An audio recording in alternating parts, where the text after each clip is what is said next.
you wasn't invited. Say you come to play, I dare you to try it. You don't wanna try me, then step up to my team. Yeah, out of the way, yeah, yeah, out of the way, yeah, yeah, out of the way.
The road to $300,000 heads to the Sunflower State for Week 18, where tonight for the virtual Kansas Speedway, we say good evening, sim racing fans, and welcome to Race 2 of Round 1 for the 2020 eNASCAR Coca-Cola iRacing Series playoffs.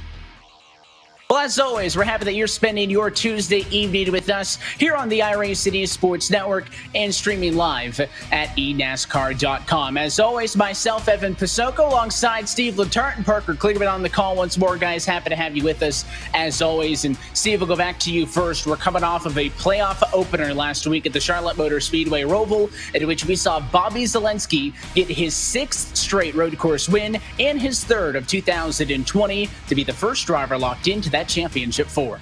Yeah, Bobby Zalenski at the Roval, perhaps the biggest sure bet of the year, once again proved that he's the king of the road courses for good reason. He shows up, he dominates, he sat on the pole, dominated the race. I think the big storyline out of there, though, when I look at the points, is really Michael Conti is really the only one that was hurt with that blown engine. Everyone else is still right in it. And now we head to Kansas. I was just there this weekend for the Cup Series race. It was a riveting race. This is going to be on a 1.5 mile that races a little bit like a super speedway. A lot of drafting, and then you kind of got to find that high line, get in line, and not make any mistakes. And that's the key, Steve. So I ran in the truck race at Kansas this past weekend, and one thing I really liked running was the high line. Well, you're going to see a lot of that here tonight. That becomes the dominant lane, and with that, it means to make passes, you've got to take huge risks. You've got to go and do possibly the thing that we like to call out, and especially Dale Jr., and that is slide job. You've got to try and shove a ton of speed down the bottom and slide up in front of those guys on the outside. So as a playoff driver, that means managing risk. How risky do you want to get and trying to make those passes and being able to judge that and assess that every time you go for a pass? It's going to be great to watch. Going to be a tricky race for drivers to try to make up big pieces of track position as well as this one works on. Let's take a look, though, at what that playoff grid is coming into this evening. So as we mentioned, there was no win in your regular season. There is in the postseason. So Bobby Zalenski wins. He's in. The big notable drivers, though, Ray Alfalla, -21. Michael Conti with that blown engine, -37. Steve, did they already have to start thinking about must win? I think Conti needs to race tonight like he needs to win. I think Alfalla needs to race tonight like he needs 15 or 20 points. If other playoff drivers don't have trouble, then perhaps it's a win, but don't put yourself in a corner quite yet. Well, one of the drivers that's needing to get a little bit of work in tonight is Garrett Lowe. He enters tonight 6th in the championship standings, only 6 points below the cut line. Let's hand things over to the driver of the number 21 Ford as he takes us for a lap around the virtual Kansas Speedway with this week's iRacing Lap Guide.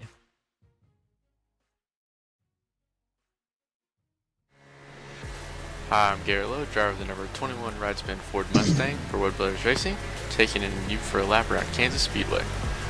So past the start-finish line, we're going to get the car set up for turn 1 right up against the outside wall, dive to the bottom, keep the car pinned on that white line as close as you can, and set up for a good turn 2 exit, wash out to the wall, keep it straight all the way down the back straightaway, pretty long straightaway at this racetrack, and then dive it straight back to the bottom in turn 3 again, right on the white line.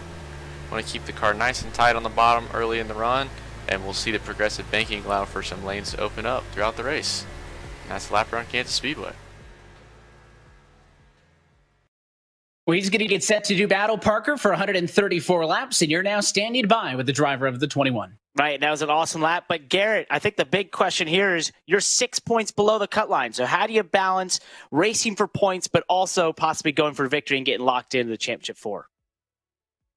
It'll just kind of depend on how the race plays out tonight. I think we're going to see some wild restarts. This track lends itself to some pretty, I guess, spread out racing in terms of 3 and 4 wide on restarts. So it'll be interesting to see. We might just have to throw the strategy out the window and go for the win, or we might just have to play a strategy game all night. We'll see. Sounds a little risky. If you can rotate your camera a little bit to the right, that might help us out a little bit. But my next question then is about the racing that we're going to see. So we keep hearing that the top line is going to be dominant, that it's going to be hard to pass. How do you make those passes and take that risk as a playoff driver? You just have to have enough confidence in your car to be able to make those moves. You can't really have a failed attempt. Failed attempts end up with cars in defense, and when you're in the playoffs, you can't have that.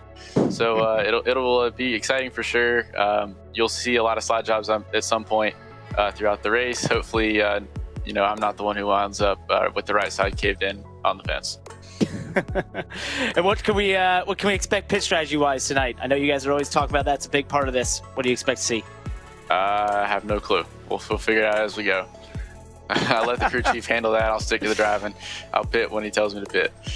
Love it. Well, curious if that's a little bit of gamesmanship or if he is really going to play this one by the seat of his pants. By the way, Garrett Lowe's getting ready to strap into the car and go racing, and so is everybody else, because practice, qualifying, already done. All that's left is for us to go down trackside, turn up the music, and take a look at tonight's Coca-Cola starting grid.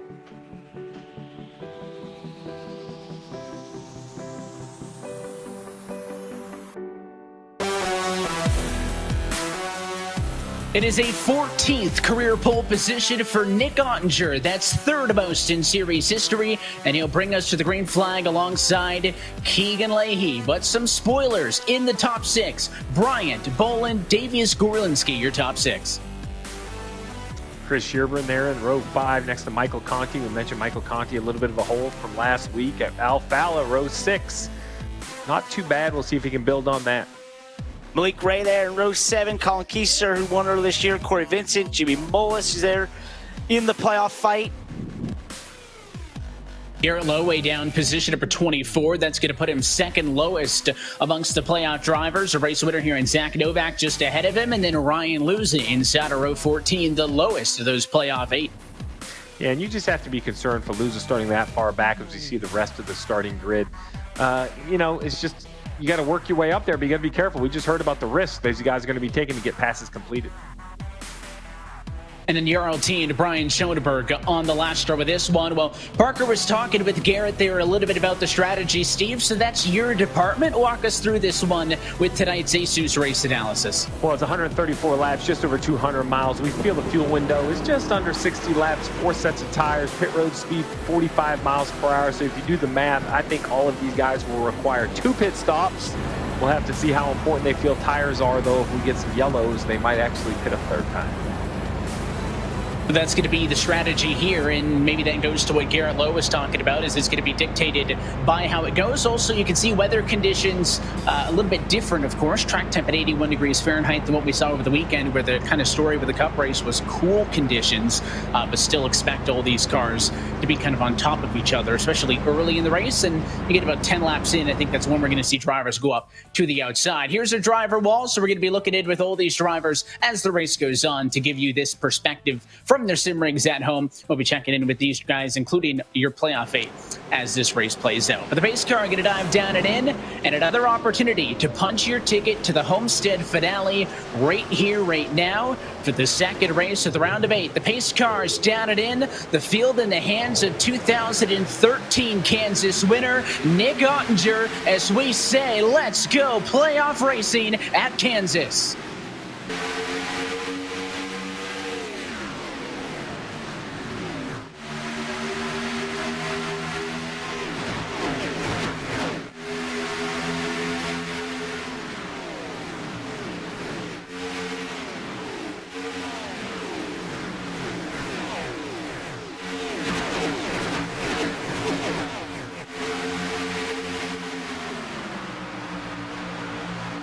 Strong opening lap for Nick Ottinger, but he's not safe. Here comes Leahy to the very outside, challenging for the race lead, as Bob Bryant thought about 3 wide. Now we're 2 sets of 3 wide. The battle is for second on back. This looks so similar to what we saw on Sunday, Steve, between the real Cup drivers in terms of being able to have crazy restarts, 3 wide, 3 abreast, almost like a Daytona Talladega early on with that lead car just throwing blocks as Nick is doing on those 3. Yeah, I think this is going to be the key to the race. Be aggressive on restarts when the tires are good. You see a big block by Ottinger to the apron. It seems like it works as we're on board with Al Fowler right here. Get the positions while you can, because as the tires wear and the grip goes away, it will be more difficult to run 2 and 3 wide. A little bit of loose that time off for 2 is Bob Bryant, so he'll be slowed down the back straightaway. And John Gorlinski in the 97 now, punching 3 wide. He wants to take over the number 2 spot. You can see up the road from Alfala, that bright green number 18 of Boland. He got on the door of the 97 to Gorlinski. Bit of a touch that time at 180 miles an hour. And Gorlinski thankful for that extra couple of hundredths of a second that gave him pole, because so far he stays in front of the chaos. It's Gorlinski, Bryant, the battle for P2. And Evan, you're not the key here is you're not only, you're not even looking, there's a little bit of contact there. I think Boland and Leahy got together a little bit. I think Boland got into the wall he starts to fall back is that you're not even looking for clean space. You're looking for the car that you believe is going to accelerate you forward the best. It's not just finding that clean air. It's pushing the guy that you think is going to allow you to make moves and pass some of these cars as you're, bottled up in such a big pack. No surprise, Ottinger's out front. He's been such a hot streak. I mean, 6th or better in the last 6 races. So consistent. But right here, 3 wide. He's going to be stuck in the middle getting into turn 3. Wasn't able to keep the bottom protected. Leahy has the nose in front, but the run's going to go to Ottinger now. And at turn number 4, and the 25 Logitech Chevy stays in front for just a moment. Zelensky 3 wide behind. All of this going on inside of the top 10, Parker. And, we've talked about what these cars were like this week at Kansas. I think you're standing by with somebody who has a bit of experience with that as well, the team owner for the car up front. You're talking with William Byron. What's up, buddy? Glad to have you with us. Yeah, absolutely. I'm pretty nervous watching this with Nick. I know you're Nick Ottinger's up there leading. Man, yeah, it's crazy. I just want to, basically we all. Oh, sorry. We all know the story about you starting on iRacing, right? But now you're watching this as not only a real World Cup driver who came from iRacing, but as a team owner, watching one of your drivers fight in the playoffs and try to lead this race. How did that come about? Yeah, it's wild, honestly. I mean, I got to know Nick probably about a year ago. I think around probably when I started the team in November. Really, he was super hands-on and just super involved in trying to make our team go around and do a good job for us. So, and then on top of that, when we had the pandemic start, Nick was my #1 helper for getting me up to speed. Obviously, I grew up iRacing, but the level that these guys do it at is so much higher than even what I raced growing up. So it's pretty cool to learn some things from him and watch him in the playoffs right now and see how he's doing, and hopefully he can advance tonight with the win. That would be awesome to see. And he is doing a great job there in an awesome battle for the lead right now against Keegan Leahy. It's very cool to watch. But hey, with no practice, as we've been talking about all year in NASCAR, no qualifying, how often do you find yourself using iRacing? And is it more often than maybe in a regular year to try and prepare for the upcoming races? Yeah, I think so. I mean, honestly, for us, we especially use it for new tracks like the Daytona Road Course. We did an hour happy hour session there to learn the track and kind of understand what was going on. So I think honestly for places that we've never been to, it's huge. For places we're going back to, even just getting Nick to run our setups on there and see some trends and some similarities that we can gather and kind of try to learn from. Well, man, you mentioned your friendship with Nick. We're watching him here. He's fallen a little bit from the lead. What kind of advice have you been giving him as he goes to this playoff run? Any sort of tips or tricks you've been trying to lend his way? Honestly, I don't know. He's got it all figured out, honestly. He's way faster than me most of the time. So, honestly, I try to give him some feedback on what we experienced through the weekend and how the track changed and things of that nature. Obviously, the track's a little bit different scan at Kansas. It's maybe a couple years difference, but it still applies, and the same things. Kansas exit of turn 4 is really kind of critical for keeping your momentum. So, yeah, I try to help him with stuff like that, but I mean, he's got it pretty well figured out being on the pole tonight, and I know it's early, so I think he's running 3rd right now, so hopefully he can get back to the lead. But they do a great job. Him and his crew chief, Matt Holden, do a good job with strategy and kind of keeping the track position up front. I hear you. Well, man, we want to get back to the racing action. It's starting to move up to the top. It's getting awesome. Hopefully Nick can get back to the lead, but first of all, thanks for joining us, and we hope you enjoy the show. Yeah, man, absolutely. You guys do a great job, so I'm gonna be watching intently. Hopefully we can get in, and hopefully John can have a good night too. I think he qualified 6th, so hopefully he can have a good one too. Appreciate it, bud. Thank you.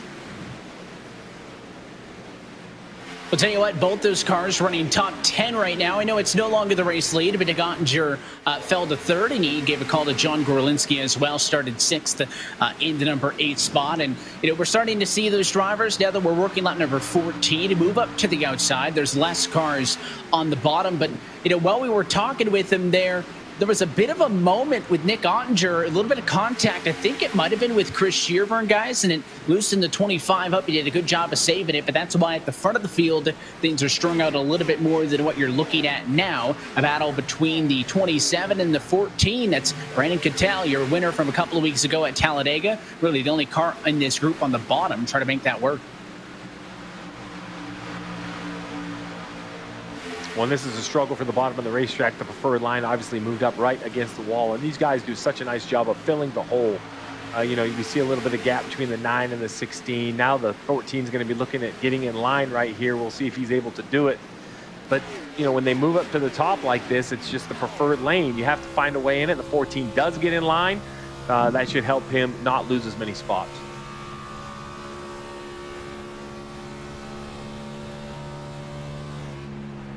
And on board there with Graham Boland, one of the drivers who we were checking in with a little bit earlier in this race, has fallen from 4th to 13th as we welcome in the 4th member of today's broadcast team down on pit road with Tim. Hey, gentlemen, good to be a part of this show. Graham Boland in the number 18, a product of this racing. Everybody's on top of each other. Had a little bit of a stack up in the opening laps of the race. Has a little bit of damage to the front end of this race car. His team is telling him to make sure they watch the temperatures and make sure the thing doesn't blow up, because the temperature started to climb as soon as he got that damage to the front end of the car. So keep an eye on the 18 car. They're fighting that race car a little bit. You mentioned Evan. He dropped from the top 5 all the way back to where he's running now. And I think that's always one of the major concerns when you get damage in the sim, is front-end damage that can affect the temperature. You could basically see through the front of the race car, through those hood flaps, showing you how the front end was damaged. This battle, though, just a step behind Boland. It was led by Malik Ray, but Michael Guest, Kane Cook, both getting around the number 51 Toyota that last time. And you can see behind them Eric J. Smith in the 9, trying to dive to the bottom. It's basically, you got to make a slide job or it's not going to pay out. And now it looks like the 9 car stuck on the bottom looks like the 33 of Guest, trying to get a little bit of space on this group. And what you're seeing is why people are so aggressive, right, at the beginning, on the start, and eventually when we have some restarts, because as it gets single file like this, the passes become harder. You've got to take huge risks to make those passes happen. And Bob Bryan up here, running right next to the wall. So see, like, if you're running next to the wall and that's predominant lane, then for Brad Davies behind him, how do you pass him? The only way to get by him is to go to the bottom. But to do that, you've got to carry a ton more speed and try to clear Bob to get up front as we go on board. And that's just really, really hard to do. And to add to that, it's not easy to run right next to this wall. As you see, we're on board Bob. He's working the wheel there. You've got to be pinpoint perfect to run right next to the wall. There is no room for error. So all those things combined make this an incredibly treacherous race. Well, and I think we talk a lot about the top 8 and their quest to make the championship 4 at Miami, but I know your favorite part, Evan, is the relegation. And I think that's the conversation when we talk about Shearburn up there in 2nd, Bob Bryant, we've talked about Kane Cook, Casey Kerwin, all the different drivers, Michael Guest. You know, Shearburn right here doing a great job in 2nd. And while he is not playoff bound, what he needs to do is have these solid runs. Currently 16th in the points, only 42 points above that relegation line. He wants to come here and have a nice, solid run. Take the pressure off the rest of the season. Try to guarantee him spot into top 20 and an invitation back to next season. And that's why, I mean, you know, we always talk about that dynamic between playoff drivers, non-playoff drivers. Will those guys not fighting for the championship give a little bit to the playoff guys? They have no incentive to, because obviously they're fighting just to stay in this series, to be top 28 points, to be here in 2021. Reminder, all the non-playoff cars will have those white contingency accents. So the splitter, the windshield banner, roof number, those roof rails, and the spoiler, all in white. For the 8 playoff drivers, it'll be the same parts on the car, but they are flipped to Coca-Cola red. So that's how those 8 playoff drivers will look right there. And you can also see on the vertical ticker left-hand side of your screen, they are also highlighted in red on all our graphics on screen. So of those top 11 cars on track right now, 6 of them playoff drivers. You'll also notice that red tinting when we ride on board with these drivers as the race goes on. But what you're looking at right now is a very intense battle, which also includes the most relaxed driver in the field, because Ray Alfala, see out his windshield? Well, there's your Roval winner. That is the 83 of Bobby Zelensky, the only driver locked in. He rides P8, and there's a whole string of cars stacked up behind him looking to make some headway. The one thing here as we go on board with Alfala that you're noticing as he runs this bottom lane, another part of running the bottom that really just doesn't help you is that you start to hurt that right front. So as Ray Alfala runs down there, trying to slot himself into that top lane, he's going to continually heat up and hurt that right front, and that makes it worse later on in the run. So when you do that, that's just, you're compounding the issue. So you've got to find a way in that top lane, but it's hard to do. And you look back here from Bobby Zalenski and you see that train of cars all the way through 3 and 4. It's so hard to slot up. Well, and I think the stressful situation for Alfala is not having a bad run in the 13th position on the left side of your screen, but on the right side of your screen, you'll see that only puts him in the 7th position, still 28 points below. So, you know, with his a little bit less than perfect performance at the Roval, he's trying to dig out of that playoff deficit. And as you can see, a 13th just isn't going to do it. Not when you have 5 other playoff guys in front of you in the running order.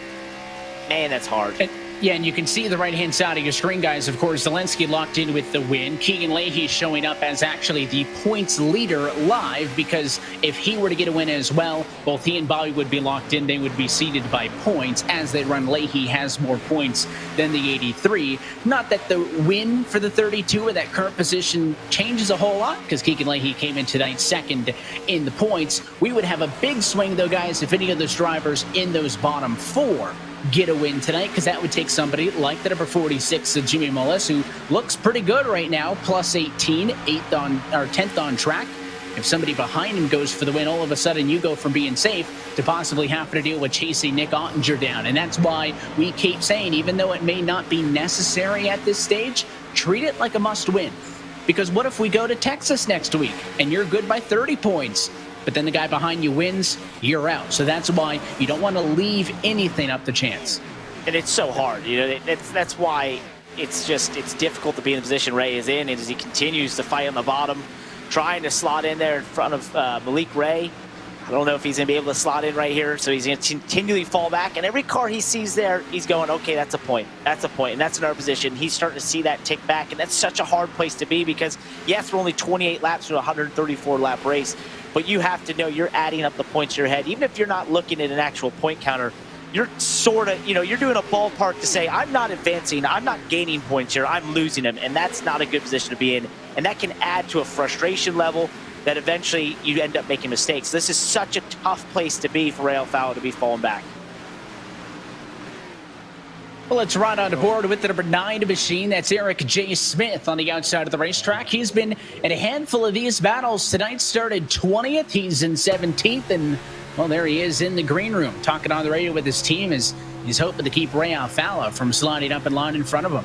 Yeah, I love the green room for Smith. He drives for Jim Beaver Eastport. Guys, we talk so much about the points and the winning you're in. I love the mix as we see a big move by the 9 to the bottom of the race. That allowed Ray to slot in.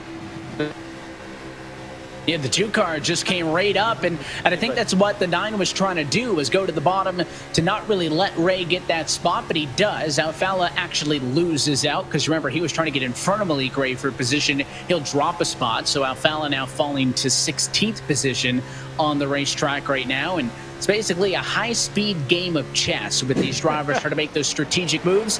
Do I go to the inside and maybe pick up a spot at the risk of, if it not working out, maybe losing 2 or 3? A little bit more separation in front of the field. Here is Chris Shearburn. So for all of us talking about how difficult it is going to be to make moves once these cars settled into line, the number 36 car is +7. He's the biggest mover in the top 20 cars. He's made his way all the way up to P2 and is trying to reel in Keegan Leahy, who's been on cruise control since getting to the front of the field. Hey, does Steve know that car?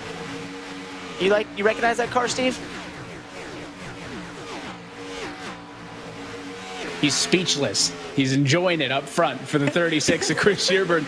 And the challenge for him, it's the Tardy Sports right there. I'm chewing my fingernails. I'm chewing my fingernails as a team owner, because, listen, Shearburn's did a nice job this year, but he wants to stay in the top 20. We'd love to have Shearburn back next year. We have Main and Tail on board. We've built a relationship with a sponsor, and we'd like to continue it. We'll see if Shearburn can hold off this move, though. That was the 25 machine to the bottom. Nick Ottinger doing that move, not in the corner, but on the front straightaway. Now he slides up, center of 1 and 2, takes the top lane away, and Nick Ottinger now back into the number 2 position. Shearburn opting not to go for the crossover yet.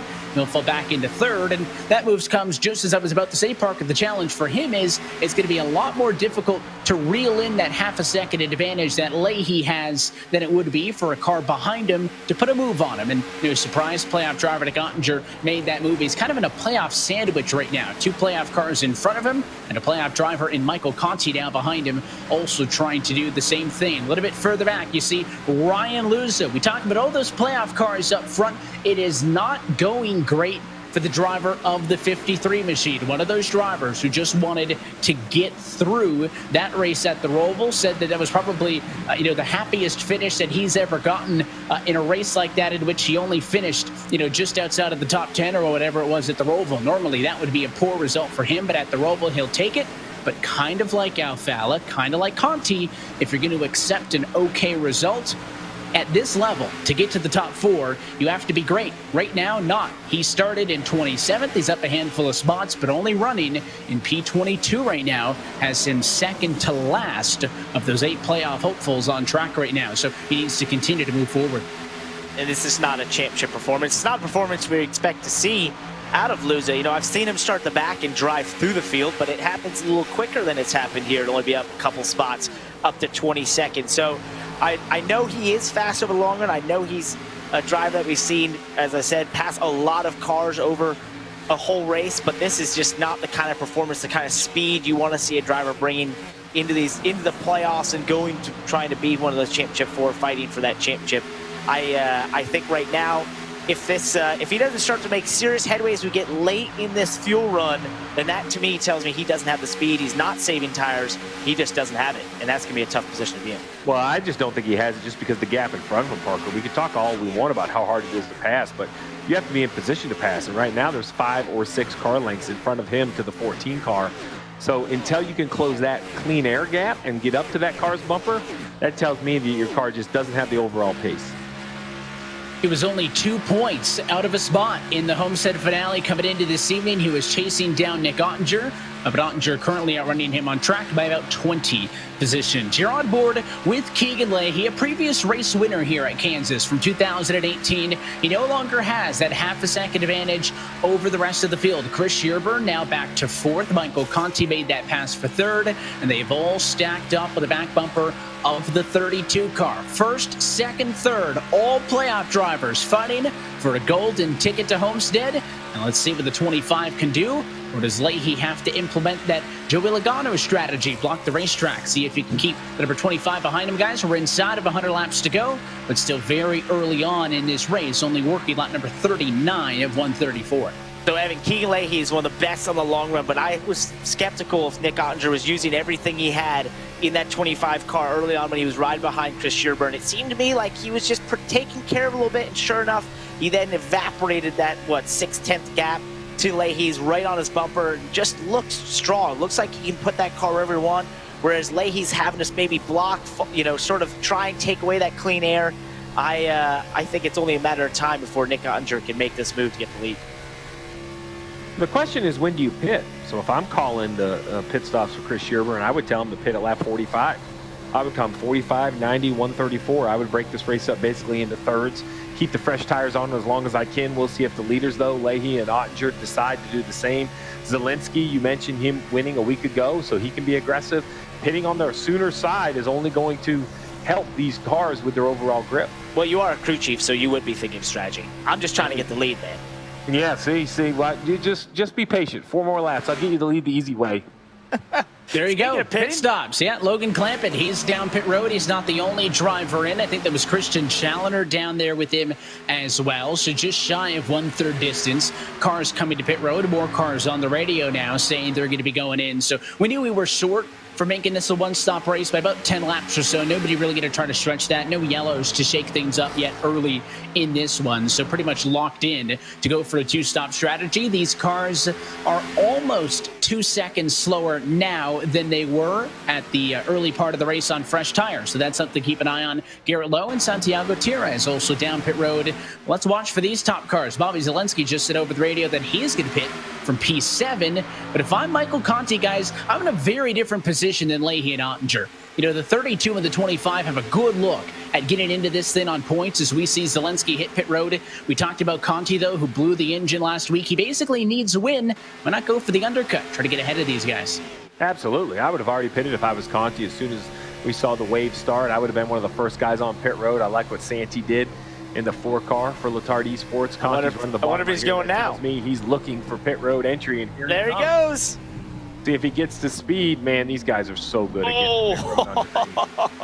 That's slow here too, guys. Just 45 miles an hour on pit road. So all week we've seen guys locking it up in official racing here, trying to get it down to that slow speed.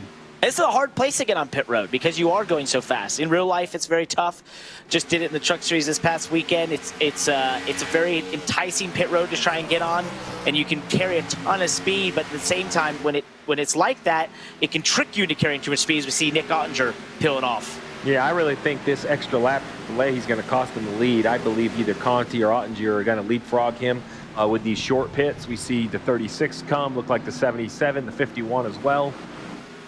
There's a lot of smoke. I wonder if that was one of them or all of them smoking the tires on the pit road as Malik Ray follows Gorlinski down. And now we see if the cars up front respond. There's Keegan Leahy. Look at the gap. I mean, all the cars near him have already come down pit road. His advantage is now 4.5 seconds to the next closest driver, but the 32 not coming down pit road yet. He continues to stay out. You know, Evan, I have to say, I think this is an experience type mistake out of the 32 team. They have a great car. They have control of the race. I just don't think there's a risk to pitting right now. Enough guys have come to pit road. We see the new tires have already cycled back inside the top 15. I think there's more of a risk for staying on the racetrack, but we'll see this time. The 32, he enters the top of the racetrack. It tells me he's running another lap.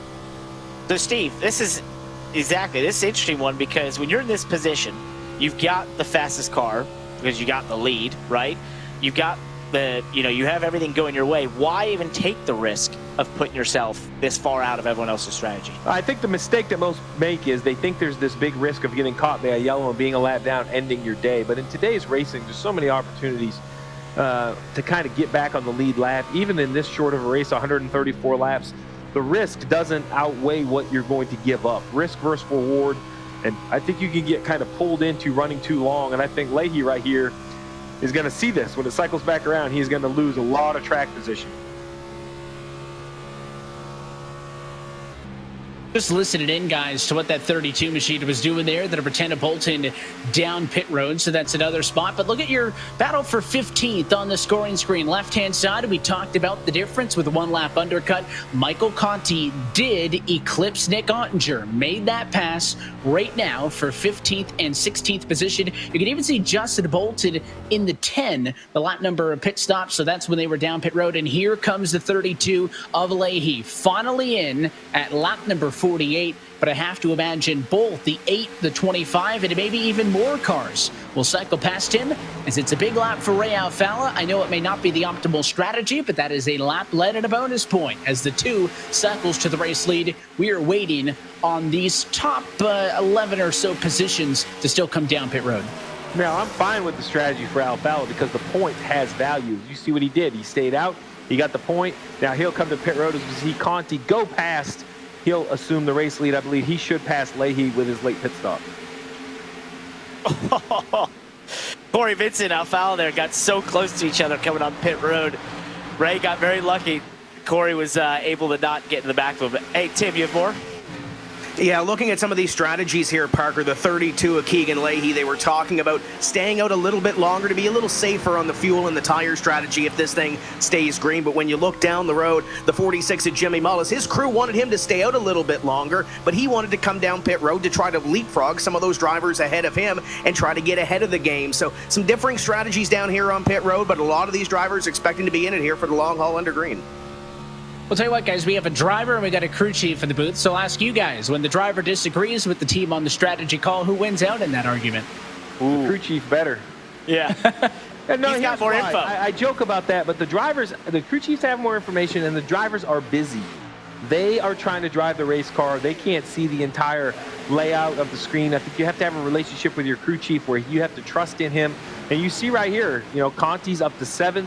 You see how far the 32 has fallen, right? Nowhere near the top 15. So the running extra, while it seems like a smoother and more conservative approach, it's going to cost him just a ton of time.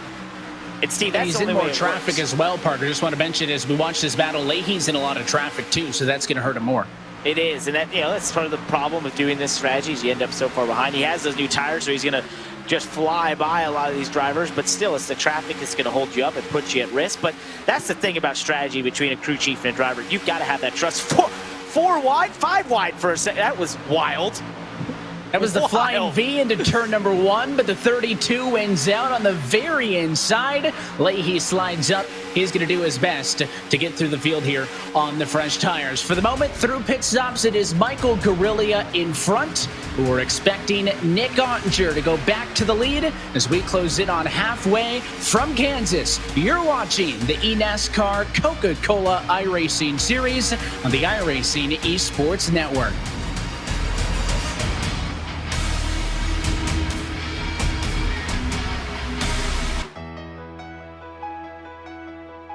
For those living together and those living apart.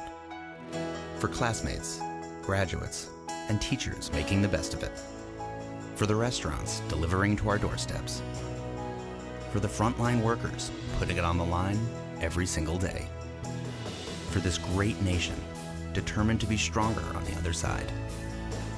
Thanks to all of you, we'll be together again.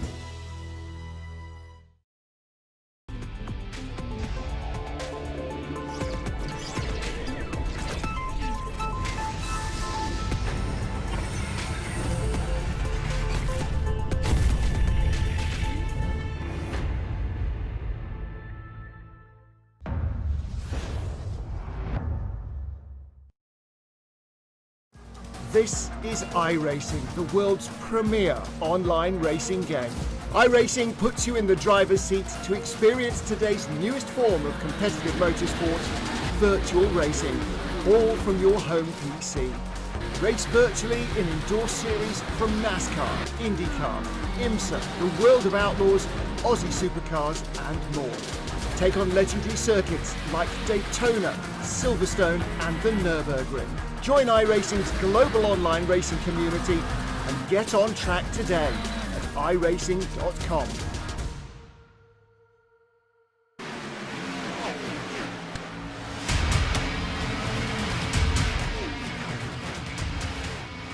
And back live from the virtual Kansas Speedway. Coverage of tonight's race is brought to you by Coca-Cola, the official fan refreshment of eNASCAR. And by ASUS, the official gaming hardware partner of the eNASCAR Coca-Cola iRacing Series. I want to remind you, as always, to enter tonight's ASUS giveaway, and you can walk away with the ultimate gaming bundle. It includes a 1-year iRacing membership, an ROG Strix GT15, a Delta headset, and an XG32 VQ monitor. So that's everything you need to get going. If you want to enter, just go to the ASUS Twitter account at ASUS_ROGNA. Look for the tweet talking about today's giveaway and click the link to enter. And guys, I'll just hand things off to you for a few moments while I go and enter that so I can upgrade the office setup at home, and we'll be good to go. What we've been watching well on side by side is the battle right now for 5th position. However, Dylan Duval, Phil Diaz, Jarl T, and all just came down pit road. So in a moment, this will be the battle for the race lead. And guys, initially, Michael Conti did execute the undercut by pitting a lap before Nick Ottinger but the 25 has since passed him back.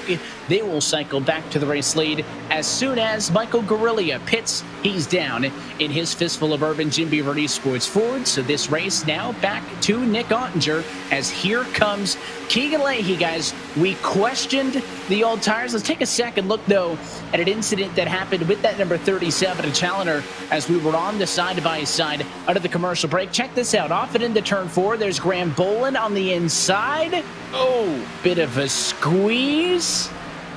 Yeah, that's not going to work. There's into the fence, and 37, I'm sure didn't appreciate that. Yeah, moved him. And he is really hurting guys with the damage on the right side, Steve. That's not looking good. No, that is a lot of damage on the right side of the 37. And really, I thought he gave the 18 enough room. The 18 just slid up. We talked about trying to fight for the top. That's an area where the 18 car probably just needed to give a little bit of space. I don't think he meant to hit him on purpose, Parker, but on purpose or not, the damage is the same. No, it's just it gets very tight off 4. That's a normal thing at Kansas. The track kind of tightens up and the way that flows. But shout out to Christian Challenger, just won his second championship in the major series, which is another leagues you can do in iRacing, which makes a lot of fun seeing these guys go and race those things. So good for him to go do that outside of eNASCAR as we see Keegan Leahy trying to make the pass on Ottinger. We questioned the strategy. He obviously lost a ton of time, but the fresh tires in his favor now. Keegan Leahy going to go back to the race lead at lap number 62, Tim. Yeah, just a footnote on the Christian Challenger incident there. He kind of feels that might not have been completely by accident, that contact with the 18 of Graham Bolin, and he told his crew this thing is destroyed, so he's just trying to hang on for dear life until they can get down to pit road to fix it. It's a long way because, of course, we just got through a pit cycle, guys, so we're looking at probably towards lap number 90 before those drivers would come down, get their second and final bit of pit service at a race that has been caution-free to this point, which allows these drivers to implement the strategy they want, but is not ideal for a car that gets torn up right after they just got that service. Yeah, so just keeping my crew chief hat on over here. The 32 ran long, but it took him 14 laps to get back to the lead of the race. So that would be successful if he can do the same thing again on this next wave of pit stops. But I just get concerned with the traffic he put himself in. Although it has worked, the 32 now has clean air, the lead, and the freshest tires. That's quite an advantage to get when it worked out for you. The key is, as you put it, he was able to make it through traffic. Will you have that same ability later on the race when everyone's pushing harder to make it through traffic? Maybe there's a caution when you're shoved further back there. So I think all of those things make it a riskier proposition the second time around. The first time around, how many laps were left, it's not quite as risky, but that second time around when everyone's pushing a little harder, I think it can be very risky. I suppose having the fastest car helps as well, especially kind of this mid or early portion of the run, try to pad that advantage. We're on board with Michael Conti. Again, he went for the undercut to try to go for the race lead, but turns out the sooner you pitted, the further back you are in this lead trio. He runs in third, +7 from where he started, and currently trying to keep touch with Nick Ottinger. The battle for P2 is about 0.8 of a second off of that lead car, and Leahy is actually stretching things out to the biggest advantage we've seen so far tonight.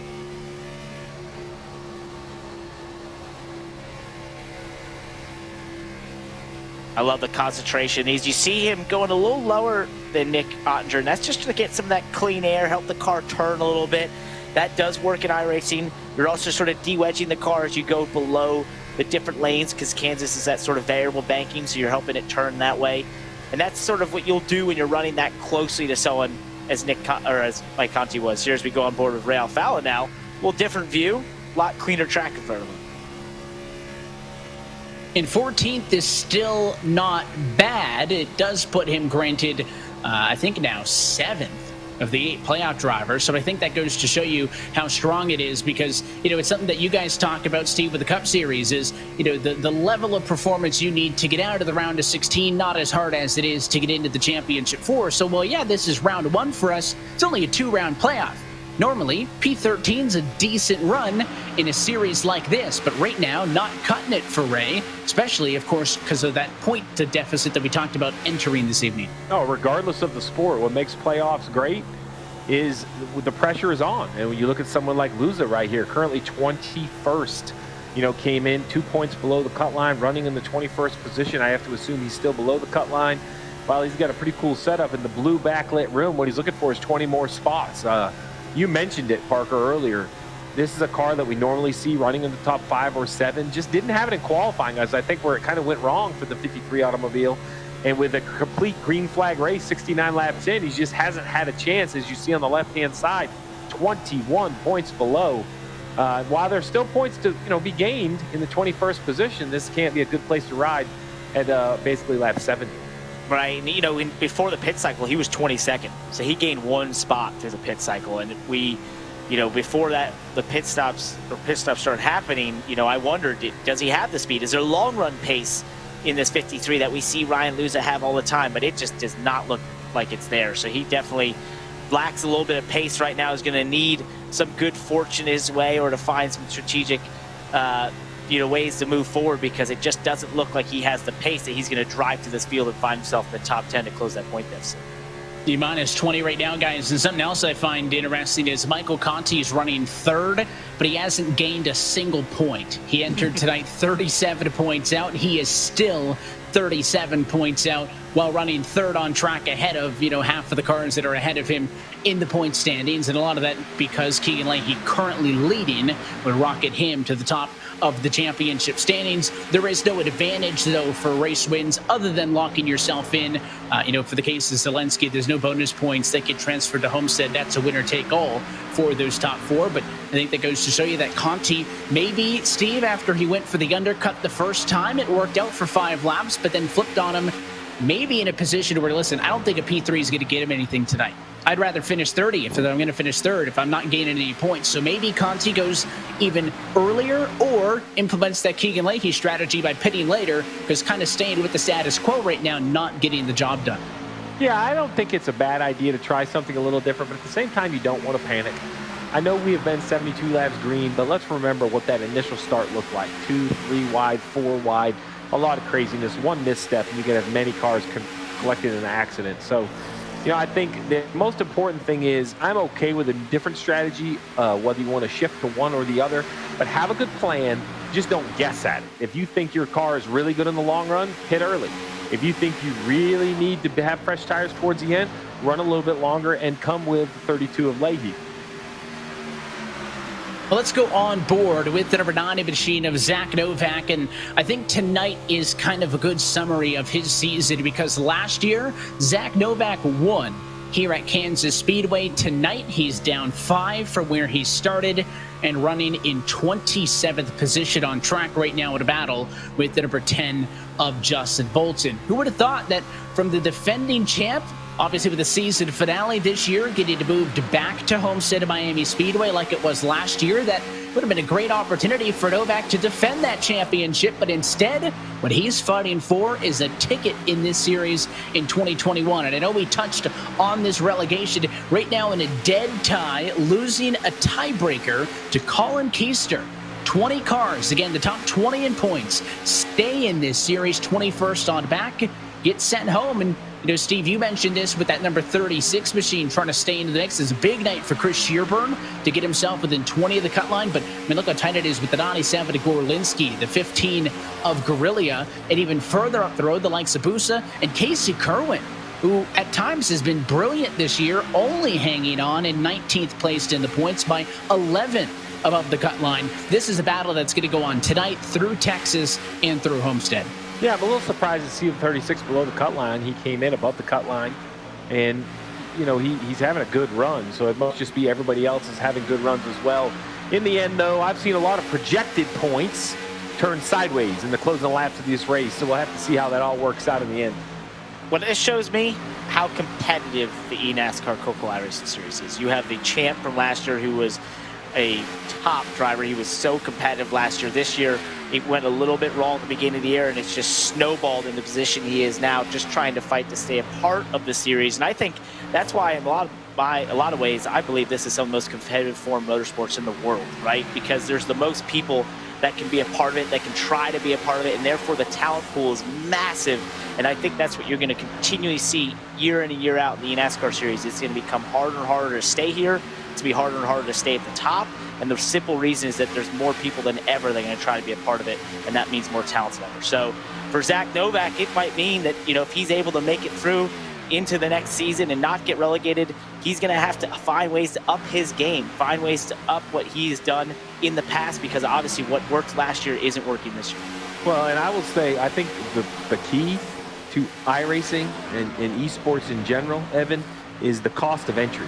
You know, when you talk about motorsports, really nationwide and worldwide, the cost of entry to go and get experience and make laps is so high. You know, it costs real money to come out and run laps, where on iRacing, it's so affordable. It gives all these young men and women across the world the opportunity to come in here and kind of measure up against the best of the best. 100%. That's why I love it, man. I think this is it's breaking that barrier of entry, and it's, you know, we're seeing it here with ZACK NOVAK, who's a very, very talented sim racer. Did a great job when he got to drive that real car, courtesy of winning the championship. But, you know, you've got to continually up your game in any sport at the top level, and this is no different.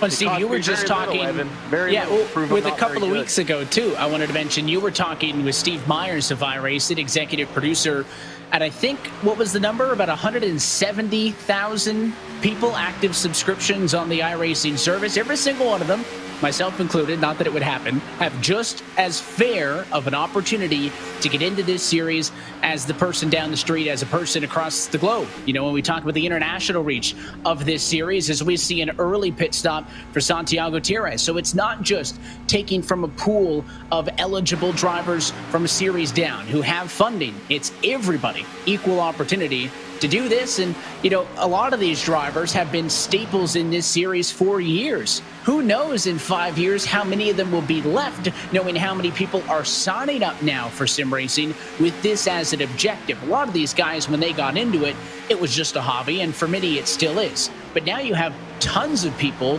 getting into you know, esports and sim racing as an objective to get to this level. Yeah, and you know, the beauty is, you mentioned how many people are active users. Well, anytime I log on, I see 5, 6, 7, 8, 10,000 people currently in the database racing, in, you know, online racing. And I can always find a race, not normally in a cup car, but I'm a big street stock fan. I like to run the legend cars. I like to run late models, a bunch of different cars. So there's just so many different options: dirt, road course, oval, so many different options. And Parker, you're not surprised that Letard Esport car was the first one of the. I was waiting for it. You took the words right out of my mouth. That looks like a Steve Letard strategy if I've ever seen it. First car on pit road to start the second round of pit stops. Santiago Gutierrez for Letard Esports. I feel like you had something to do with that.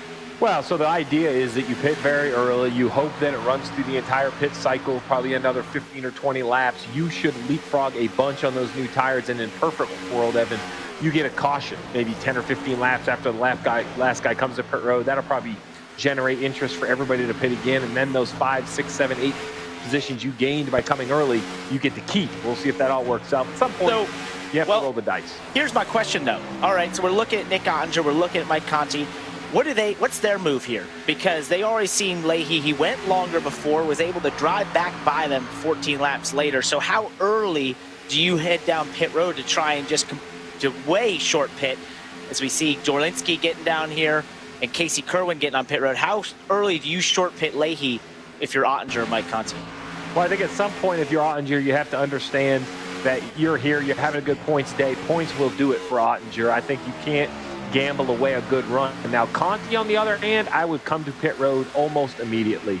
Try it. Come either right away or the opposite. I wouldn't come at all, and I would let everybody pit. We saw Griglia run, 59 laps, Evan, so you assume Conti can run about the same. I would argue that if Conti doesn't come right away, run all the way out and just hope yellow, as you see both of the Klingerman entries come to pit road. Yeah, Burton Klingerman Esports here, not using the Letard strategy. We're going to pit together all at the same time here. Bob Bryan, Logan Clampett, those Valvoline Xerox cars. I like that, those two getting in sync, getting on pit road. But I agree with you. I think Mike Conti, this was his chance to take that risk. Leahy was still within, 1.9 seconds ahead of him. Why not just pit and get away with it? You got more on that, Tim? Yeah, Michael Conti's team was talking about 90 to 92-ish, Parker, when it came to everything going on. But Keegan Leahy out in front. Looks like he's on a Sunday drive, but not all is quiet on the radio. Let's hear from him. So can you tell me when all the playoff drivers pit last time? Yes, I can. Because I want to react to them this time. I'd like to pit a lap after the guys behind me. assuming nobody's doing their long strat. Sure, yeah. So there's a little bit of strategy coming out from the Keegan Leahy team. Some of these teams were trying to extend it a little bit. 90, 92, 95 is what I heard. But Parker, you saw Bob Bryant come down onto pit road, as well as Logan Clampett. Bob Bryant's team was talking about short pitting a little bit, having that extra set of tires if we do go green, and maybe an extra stop at the end. But they talked about potentially being 25, 30 laps down if they went a little earlier than they did. So there's been all kinds of strategies been thrown at this. Jimmy Mullis going to come down to the pit lane, so he will give up a top 15 running position. Still waiting on about the top 25, though, to come in. And as we see these two guys, remember, they're in two very different situations. Because if Keegan Leahy goes on to win this race, and say another playoff driver wins next week at Texas, we know that there's going to be at least one spot in on points. Nick Ottinger has been out running that 46 Machida Mullis all night. So as long as Ottinger's the top car on points, as we see Shearburn in, then he doesn't need to throw the kitchen sink at it to win it, because he knows if I stay up in points, there's at least one spot left for me. And that's why I think there's a difference between Ottinger and Conti, who maybe needed to get a little bit more creative instead of staying with the status quo, because now at lap number 90, we are basically 2/3 of the way through this race. So expect a big exodus of cars off of the racetrack to come down to pit road shortly, but still all those cars up front not yet deciding to come in. And based on that radio transmission from the 32, sounding like Leahy's only going to come in once those cars behind him do. Yeah, my concern for Ottinger is Mullis has made the move. You know, what makes playoff racing so difficult is it's no longer go out, run as fast as you can and win the race. You have to be very clear on what your goal and opportunity is for this race. The goal should always be to win. But as the race goes on, I think you have to accept when you can't win the race and when you have to try to gamble for points. Now we see Leahy hitting before Ottinger, a very interesting move here. I'm not sure what Ottinger's going to do here. We see the 8 of Conti follow him down pit road. Ottinger has a serious decision to make. He's been beat to pit road by a lap. Does he pit with them, just accept that he's going to give up a second, or does he run long and hope for a yellow? Right after he said he was going to wait to see if other cars were pitting, he goes for the undercut, Conti in as well. And Nick Ottinger going to maintain the race lead at lap number 92 as we're in the middle of our final cycle of pit stops. We'll go side by side so you don't miss a moment. It's Ottinger in front, but it's Leahy's race to lose from Kansas. You're watching the eNASCAR Coca-Cola iRacing Series on eNASCAR.com.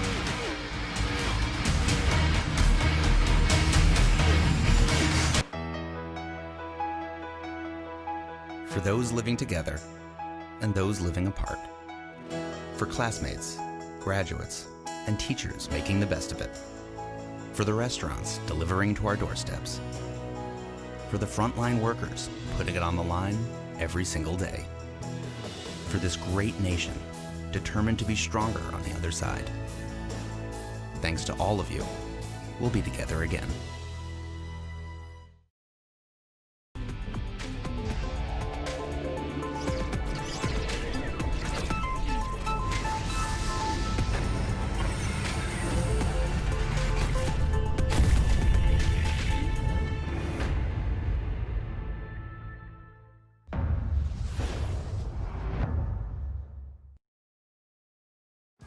This is iRacing, the world's premier online racing game. iRacing puts you in the driver's seat to experience today's newest form of competitive motorsport, virtual racing, all from your home PC. Race virtually in indoor series from NASCAR, IndyCar, IMSA, the World of Outlaws, Aussie Supercars and more.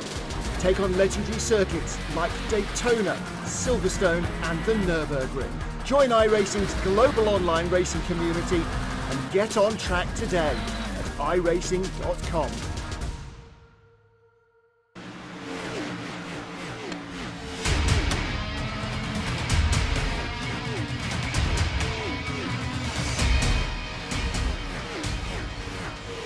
Is brought to you by Coca-Cola, the official fan refreshment of eNASCAR. And by Asus, the official gaming hardware partner of the 2020 eNASCAR Coca-Cola iRacing Series. want to remind you one more time to enter tonight's ASUS Ultimate Giveaway Bundle by going to the ASUS Twitter account. That's at ASUS_ROGNA.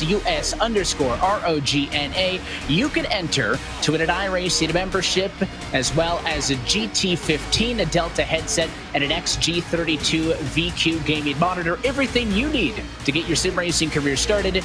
Again, that is the ASUS giveaway tonight. Go find the entrance on their Twitter page. But I want to welcome you back into the broadcast booth. Evan Pasoko, Steve Letarte, and Parker Clearwood upstairs with Tim Terry on pit road. Once again, in the middle of a pit cycle, second time in a row that Michael Guerrilla has stayed out through the pit cycle to get some TV time for his Jim Beaver Esports Ford with a new partner on board this week. You can see the number 2 of Valhalla going to the inside. That's what new tires versus old tires look like. And guys, to tie in our conversation that we had just before we stepped aside about how easy it is to get into sim racing, well, every day is race day with iRacing, and you can start your iRacing career by logging on to iRacing.com today for more information. It is always 50% off new memberships, so why not give it a go?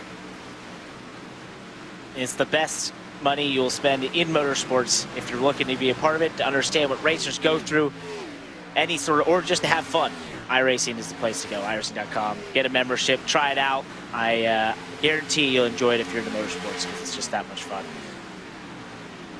All these guys on track started with their, their basic 3-month starter subscription, and now they're racing at the very top level. Let's take a second look at a dicey pit road entrance while we were away with the number 14 machine of Brandon Hayes-Cattell. The number 14 pitted just a little bit ago, but check this out. You're on board with Brad Davies from behind, moving to the inside. Look out! And then not enough room, but they actually got together. And guys, it's got to be a bit of miscommunication, not letting the cars behind you know you're slowing down, especially Parker. We were talking about a difficult pit road entry here when you slow down like that on the racing surface above that white line. Right, but he wasn't, it's not like, that's where you're supposed to be, right? So you're supposed to be in that bottom lane. That's just the other drivers not paying attention or realizing that he was pitting. It's when you pit from the middle lane or something like that that you get into trouble. It just looks like Brad Davies didn't realize he was pitting when he was down there in the bottom lane, but that's where you should be. That's where, as a car is pitting, you go to that bottom lane and you get off the racing surface just before you get to pit road.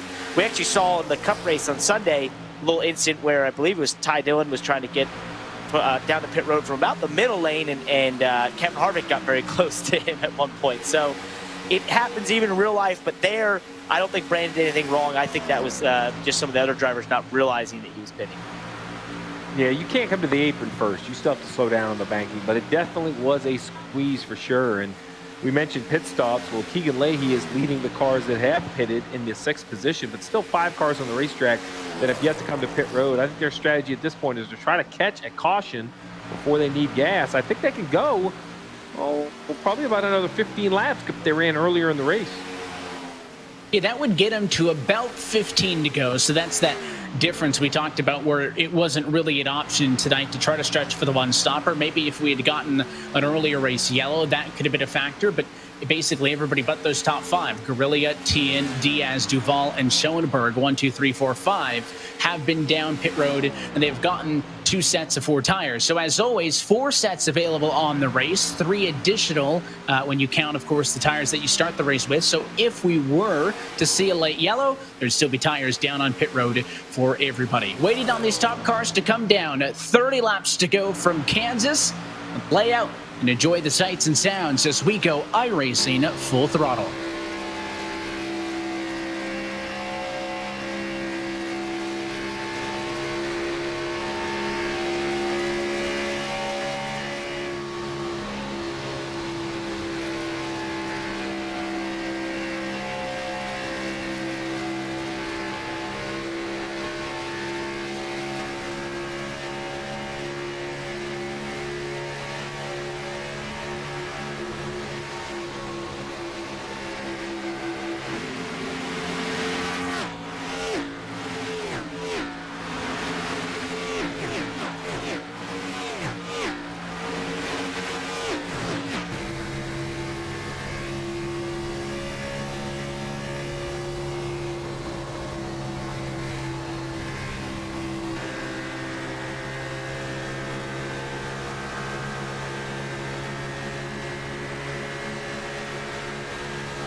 Hey guys, Ryan Luza reporting a little bit of damage still on that race car. The right front's got about 10 to 12 seconds or so of damage. It is hindering him just a little bit, but he's still able to make some progress. And the leader, or the leader, the 15 of Michael Guerrilla, has been down on pit road to get service, guys. They are fairly confident in their strategy if they can get these tires on and make up some ground here in these late laps to get a really good finish out of this thing.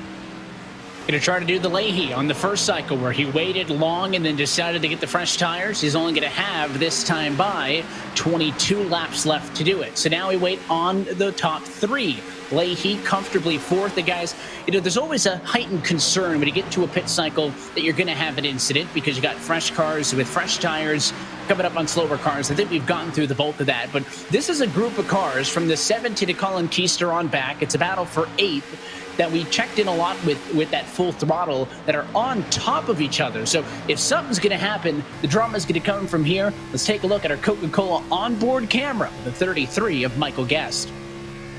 You know what's interesting, as Tim alluded to there, Luza is actually able to move up a bunch of positions on this pit cycle, unlike the first one. The first one he came in around 22nd, came out 21st.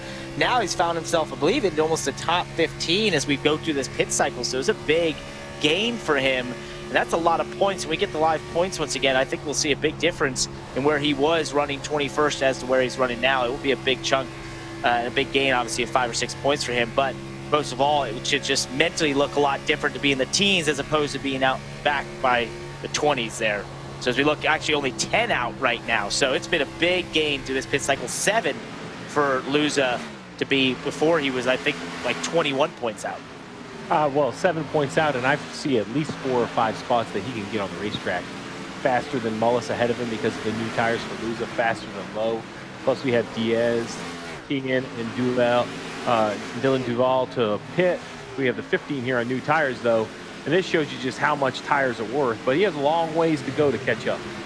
He's 32nd right now on track, guys. And talking about a late yellow, Stuart Haas Esports reporting on Twitter that they see a big chunk of debris in turn 2, and Burton Clearman Esports has confirmed that as well. So the teams are a part of the conversation. We want everybody else to be a part of the conversation as well. So make sure if you're tweeting or talking about the race that you use the hashtag eNASCAR and be a part of the discussion. But Guerrilla way down there going to try to get up a bunch of points here. As he was before that pass on Sheehan, dead last on the lead lap. He's got about only 4 cars within 10 seconds of him. Then he'll get to the back of kind of that thick mid-pack portion of the field, and we'll see if he can get to that and try to scoop up some points. But you can see Leahy once again now scored as the race leader. He cycles back to the point of the field. It's Nick Ottinger in second. He's 1 second behind the leader at about 0.7 of a second ahead of Michael Conti. So once upon a time, these 3 cars were nose to tail, but as the strategy has played out, it's gone in favor of the 32 as you see that final trio that had stay out come down pit road after they were able to make it 58 laps. But the key here is that we have Nick Ottinger on 4-lap newer tires, which on the first round, we did not have that situation. Leahy was on the newest tires, so let's see if it flips. With 17 to go, can he reel them in? Can he use those 4-lap newer tires to be quicker at the end of this run and make a move at Keegan Leahy? Well, 1/10 of a second quicker than the last lap, 0.8 of a second back. He definitely is showing more pace than the 32. The 32's done a nice job of controlling the race. You just never know how hard he's pushing it right here. Is he managing that gap, or is he pushing it for all he's worth? Once again, Ottinger takes another 1/10 of a second off, down to basically 0.7 of a second from first to second. And battles throughout the field. Keister, Busa, a good battle for 5th and 6th, but it's some 6 seconds off at the top. And there's your onboard looks. Your race leader, Keegan Leahy, top left of your screen, and the challenger, Nick Ottinger, who has the gap now down to 0.7, now down to 0.6 of a second, trying to close in from P2. And listen, these both guys are no strangers to high-pressure moments. But when you're running up against the fence like that, half a car length off of the wall, I think the chance of a mistake a little bit higher. Leahy, I think, just needs to trust the spotter, trust the team on the radio, and keep his eyes off of that rear view mirror. Focus on the track in front of him. Nick Ottinger doing everything he can this time by. Only 14 laps to go. And this is where it gets really interesting, because as Nick Ottinger gets closer, he's going to start to get some of that draft down the straightaway, and then he has to use that positive momentum. And what I mean by that is he can't get balked by the 32. You can't suddenly just slow up and then think you're going to make that pass. You've got to try and use that positive momentum when you get there. So as he gains a 10th each lap, it gets closer and closer and gets more of that draft. Once he has that positive momentum and he's within that 10th back or 10th and a half and has that, does he shoot to the bottom and try to clear Keegan Leahy and make that pass? I think that's one of the only ways he's going to get this done, because if you ride too long behind Keegan, you can hurt those tires too much and not get the pass done. We have to remember this race has gone completely green, so neither of these drivers have had a break. That's a mental challenge. That's taxing for an hour, over an hour now, to run inches off the wall without an issue. 2 green flag pit cycles, no issues there. And the new tires for Ottinger are definitely showing up. He has the lead down to 0.4 of a second, Parker. He's gaining, and he's running that little bit lower line, which isn't as risky. He's getting a little more clean air. He's allowing that car to turn. It just shows me that he's got that little bit of extra ability to turn in the center. So this is going to be interesting to watch Keegan as we look at him, as he starts, those eyes maybe peek up to the right or up to the top of his monitor. That means he's looking at that mirror. He's going to be watching that. His team's going to be telling him where Nick Ottinger is. Meanwhile, for Nick, it's way easier. That car in front of him, he just has to get ahead of him. That's his sole focus. Find a way by. Man, this reminds me a lot of what we saw on Sunday between two of the best in the world, Joey Logano and Kevin Harvick. We're seeing come down to the last 12 laps here at Kansas once again.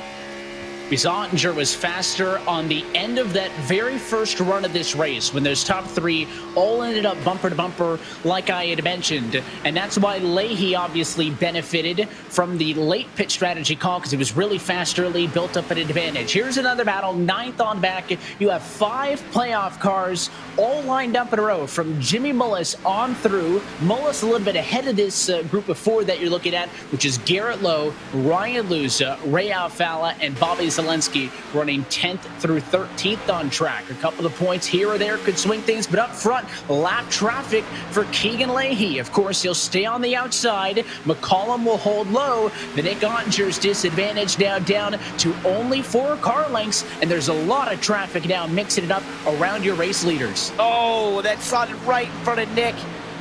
That is so tough to deal with. Thankfully, those cars are on newer tires, so they should get out of the way. They should get out of the way pretty soon, but Nick is right there on Keegan Leahy now. He has to find a way to just try and use some of that momentum. Maybe some of those lappers could slow up Keegan just a little bit as Nick goes all the way to the bottom this time, 1 and 2. He's going to mix things up, and I think he's slow on the inside of the racetrack, because Nick Ottinger just lost a ton of time to Keegan Leahy. They're spinning in turn 3. McCollum nearly wrecks in front of the race leader. He'll save it. There's no caution, Tim. And the 25 team of Nick Ottinger, they are saying they did not pack that car full of fuel. They are thinking they are short on fuel. As he only pitted 31 laps ago, so that is way short of a full fuel tank, but obviously they tried to save themselves a couple of gallons, and that may have been a miscalculation. He has dropped way off the pace, and now Michael Conti going to pass him for second. Oh, that is so frustrating. Like you said, it was a calculated risk. You basically select how much fuel you want to put in your car on the pit stop, and the 25 team, just with a miscalculation, caution to go. Giving up time. Oh, the yellow may save Ottinger, though. There is a spin for Brandon Cattell on the back straightaway. And just as it looked like all hope was lost for Nick Ottinger, a yellow has changed this race. And it was Ford on Ford contact that I believe will prove to be the cause of the incident. We'll have to get a second look, but 127 laps without a yellow, and I believe it was contact at a battle for 27th and 28th that will hold Keegan Leahy up, and man, oh man, what's going to happen now? I mentioned it, guys, because this was a possibility that I think everybody still has 4 tires left, so there shouldn't be any major swing strategy-wise, but let's see what happened with the incident first.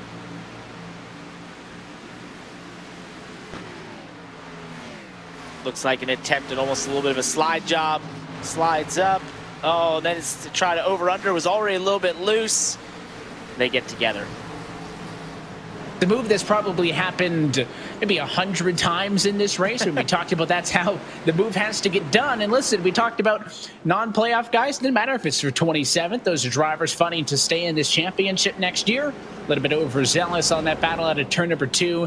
And Keegan Leahy, I'm sure, is not smiling like he was when we checked in with the onboard about 10 laps ago. Because here we go. 4 pit stops. I think your primary concern, guys, is the strategy is going to be equal. You want 4 tires. Maybe you modify what you do fuel-wise to get to some overtime if necessary. But whatever you do, do not enter the pit stall wrong and have to fix it.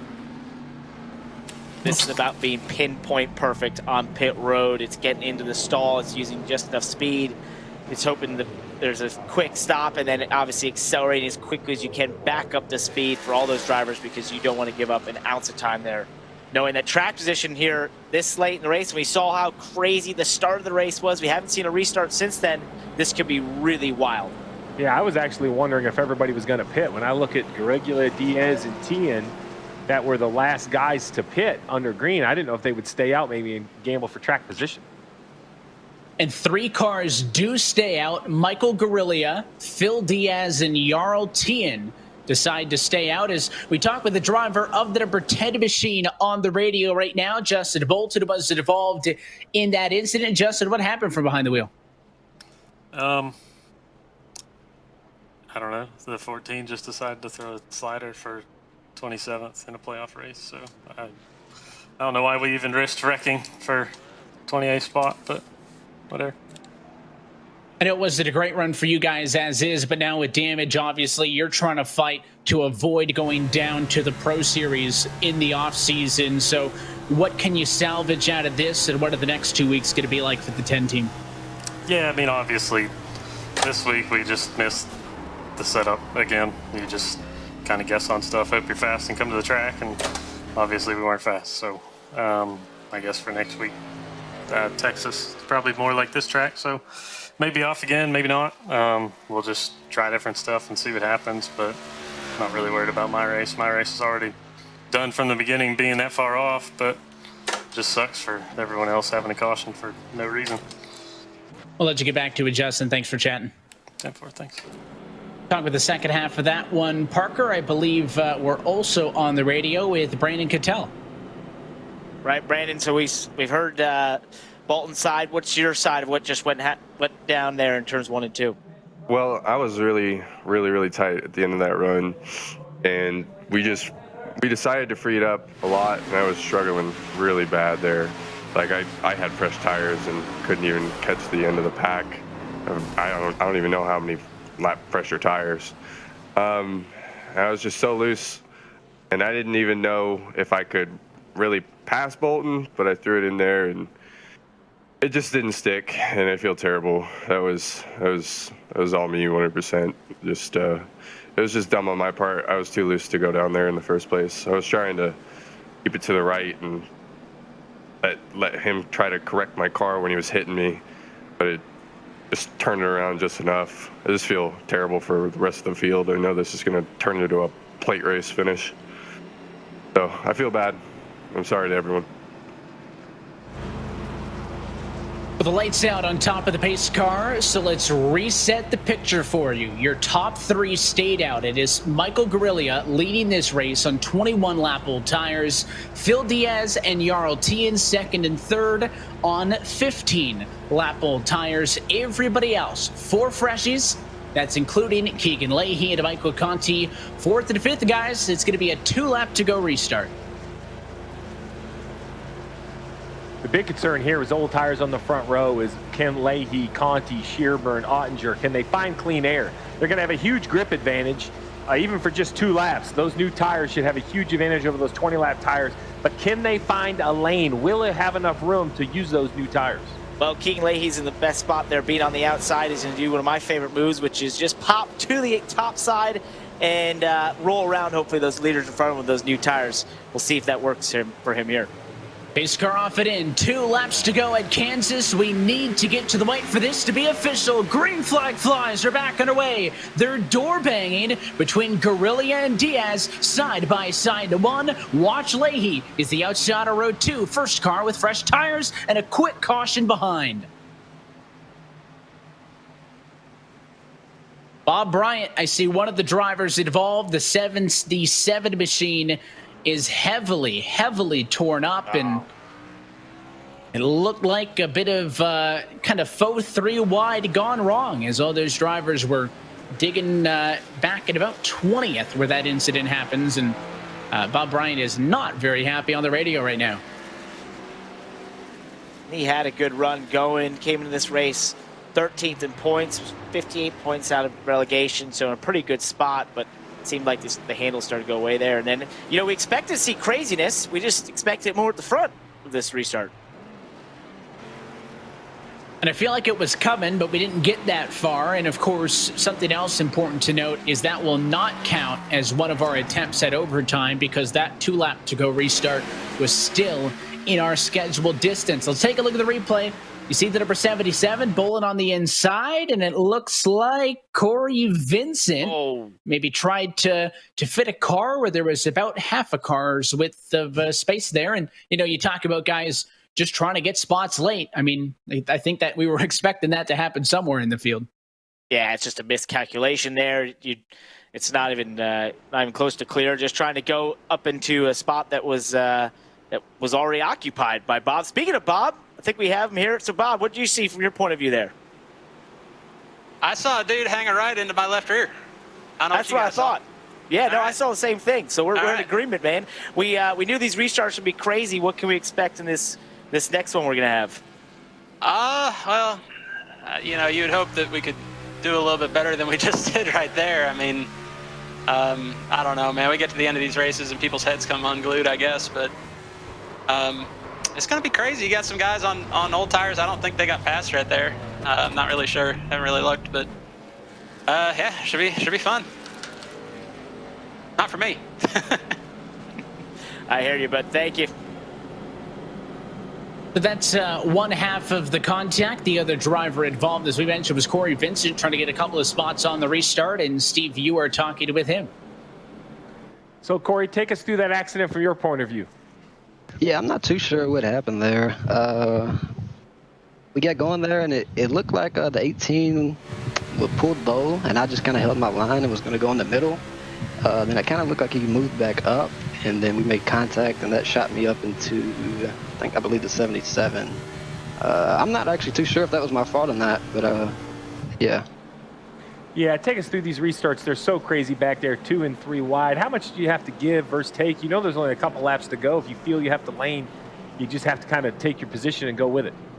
Yeah, it's definitely tough. Being mid-pack and with the way this package is, like you said, it's hard to give. You got to kind of take if you want to go forward with only a couple laps to go. And like I said, I don't know. I'm not too sure if that was my fault. If that was my fault, I apologize to everybody involved. But I was just trying to, go forward. Nope, we understand, man. Well, you got another green-white check coming. Good luck. Thank you.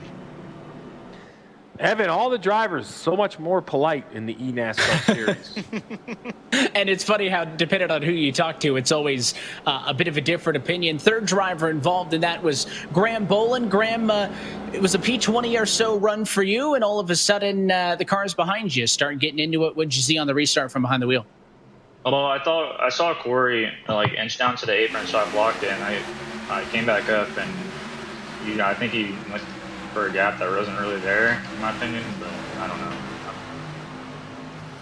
It's a bit of an up and down night for you. You guys started P4, but what changed to get you guys stuck back in traffic? Well, I got walled by Keegan early, and that really killed my car. And other than that, it's been a pretty crappy evening. The damage has been I'm a 1/10 and a half off because I have right front and left front damage, and I had to go down on tape because I'm overheating. But other than that, I guess it's been all right. We got a lot to fight for to stay in these top 20, so we'll let you get back to it with the lights out. Good luck. No, thank you. That's Graham Boland, guys, and you can tell when the drivers are upset. The sensors just get a lot less work on the esports broadcast normally than they do over the course of the weekend. And now we will try it for an attempt, number 1 of 3 at overtime. And the running order does not change. Your top 3 is still the cars who stayed out. Keegan Lathy, 4th on down. The drivers on fresh tires as we get set for green, white checkered attempt number 1. Do those top 3 guys have any hopes of holding off the guys with fresh tires? Well, before the last restart, I would say and absolutely not. But Parker surprised that the 32 just wasn't going as far forward as quick as I thought he would. Yeah, so Grigley got a great restart there, really hooked it up and had a large enough lead that I was thinking, you know, if that continued, he was going to be able to maybe potentially hold on to this thing. You know, I think it's really him. It's the others that are there. They're going to have a tougher time because Leahy's right on their bumper. He's the control car. First one to put the right foot down. Green flag flies. 2 laps to go for Michael Guerrilla in front. The top 3 single file out.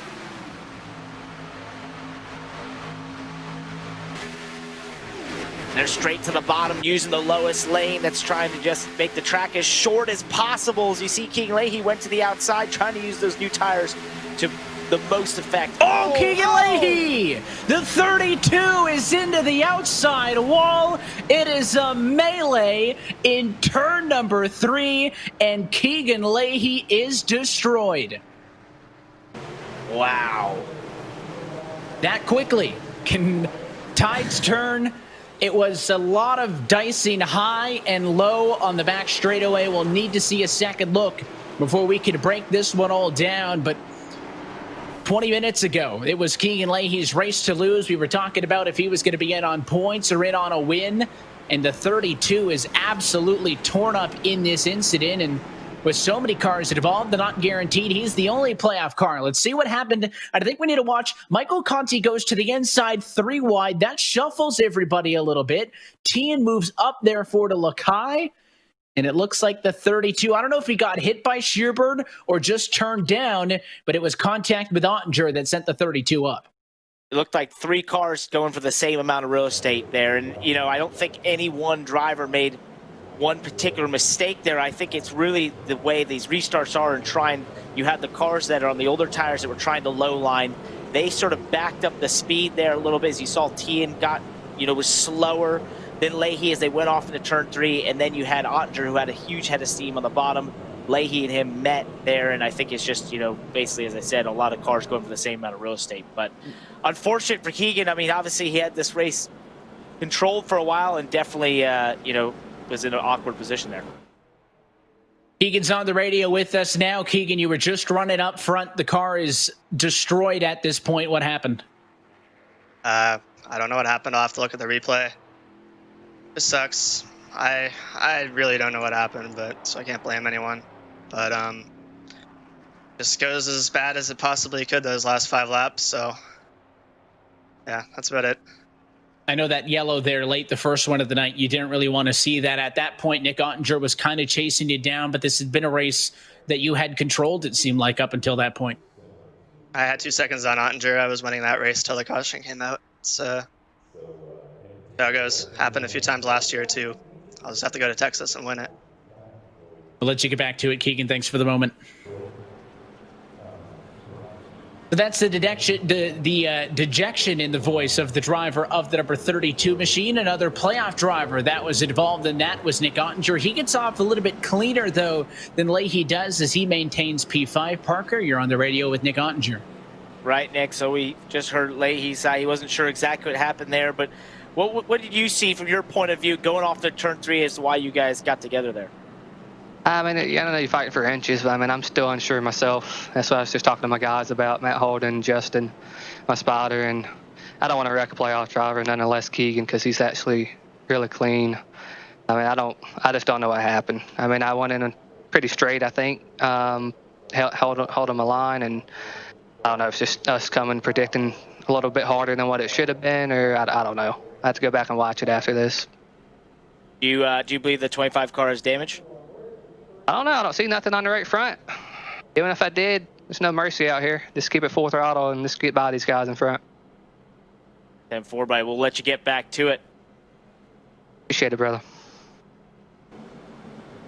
Love the opportunity to kind of get the drivers' viewpoints immediately after these incidents, talk to them before we even reset. And now we'll go to attempt number 2 of 3. So we were kind of thinking, you know, is Guerrilla and these other drivers up front going to be able to hold the cars off on a green to white checker? Now the question is, are we going to get a full 2-lap run. And speaking of the driver interview, Steve, you're now talking with the 8 of Michael Conti, who moves up to P4. Well, Michael Conti, I know the Roval didn't go as you wanted, but here you are, fresher tires than the 2 in front of you. What are your thoughts on this green-white checkered? Well, Steve, I got a lot on my plate right now. Made a big mistake last week and didn't put it in gear, so that set us back a lot and busted our butts this week on this WR1 Chevrolet, and it's a really fast car. Keegan being out now and these guys being on old tires gives us a really good opportunity to lock ourselves into Homestead. So I'm going to try to nail this restart here, pick the right line, and see what we can do. All right, buddy. Well, you're coming to the green, so I'll let you go. Get focused. Good luck. Thanks, man. Well, he knows how to do it in big situations. Of course, a series champion for back in 2014 for Michael Conti. So once again, it is green-white checkered attempt number 2. The top 3 cars, still those drivers who stayed out on that late race yellow, spearheaded by Michael Guerrilla, who has the control car, restarts this race whenever he wants, between when the pace car clears the racing surface and when the cars exit the restart box. It's in his hands. Of course, Conti, the lead playoff driver, needing a win if he wants to look for a second championship in 2020. Pace car off and in, green flag flies. It's a great jump for the inside. Conti has room to the bottom. He's going to choose the bottom lane. Ottinger, though, is going to be the first car on fresh tires into the second position on the inside. That bottom lane is dominant again. I think with those fresher tires on the bottom lane, they're absolutely going to be the fastest cars, 2, 3, and 4. Can they find a way around Griglia? Here comes Ottinger. Hail snake to the outside. What a move for the 25 Chevy. Conti wants to do the same. Contact with Jarl Tien. They're 4 wide behind. Conti gets moved up. 5 wide for third. It's Ottinger leading into 1. They're going to wreck behind. Oh, that was looked like Logan Clempit just got into them. We're still green. They're starting to wreck off 2 as well. This is definitely Ottinger's race as we go off to 3 and 4. More cars pile in, but it's all behind the race leader of Nick Ottinger, who's going to take the win at Kansas and punch his ticket to the Homestead finale. Wow. Gonna take a while to dissect that final lap. It was absolute mayhem. I think Conti obviously got involved there as cars came up the racetrack. He got moved out of the way. Some incredible saves by Jarl Tien. But what a move by Nick Ottinger to put himself in position, get the win. They started wrecking him, Steve, in 4, but fortunately they made it to the white.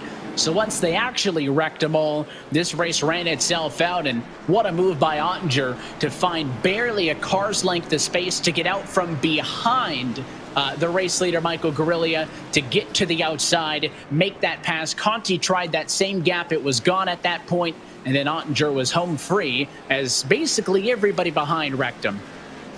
Yeah, in the end, Ottinger just got the new tires out front first. He got to the inside of Conti, and then Conti followed him through. We see his competitors pushing the 25 around. I hear he let his engine go after the start-finish line, little DW fashion there. But in the end, it was a great move for the 25, and then all of those wrecks. Big recovery by Luza, who ends up in the top 5, but a big win by Ottinger. You think no burnouts? Up?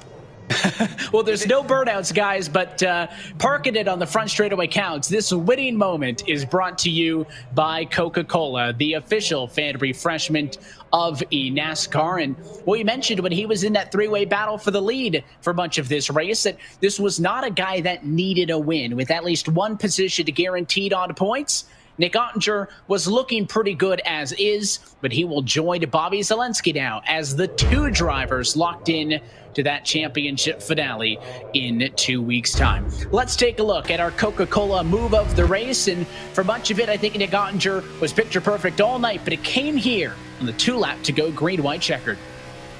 Yeah, he got to the bottom of those brand new tires, and once he got to the bottom, this move right here to the outside of the leader is unbelievable, Parker. It is, and I have to think with that engine blowing its line, maybe put a little bit of tape on this thing, made it as fast as you could for those last couple laps, but definitely went to the outside, had the speed, squeezed Griglia way low, and then used that momentum to get to the lead. And then behind him, all mayhem breaks loose with Conti getting moved almost 5 or 6 wide there, and then it got crazy into turn 1. I think I saw 6 for at least one moment. And again, 6? He was ahead of the chaos, so he was fine. Conti into the outside wall hurts him. He kind of remains in a must-win situation, but just tracking the rest of the playoff drivers, surprisingly, none of them affected that much by it. Conti falls to 12th, but everybody else, Bobby Zelensky, when did we talk about him tonight? He finishes 3rd. Ryan Luza is 4th. Jimmy Mullis 6th. Ray Alfala up to 7th. Garrett Lowe 8th. Then you've got Conti 12th, and a disastrous end to the race for Keegan Leahy, who comes home in 32nd position. That's where your 8 playoff drivers finished. Let's look at where they all finished as we take a look at our race results. There's a bunch of names, benefited just from all the mayhem there. Logan Clampett getting a 2nd. He was, I think, a 10th on that restart. So he got a ton of positions through all of that. But you mentioned all the playoff drivers that moved up. Nathan Lyon getting the top 10. Malik Ray, I mean, we never saw him maybe in the top 15 for most of the night, now finished 10th. So that was big.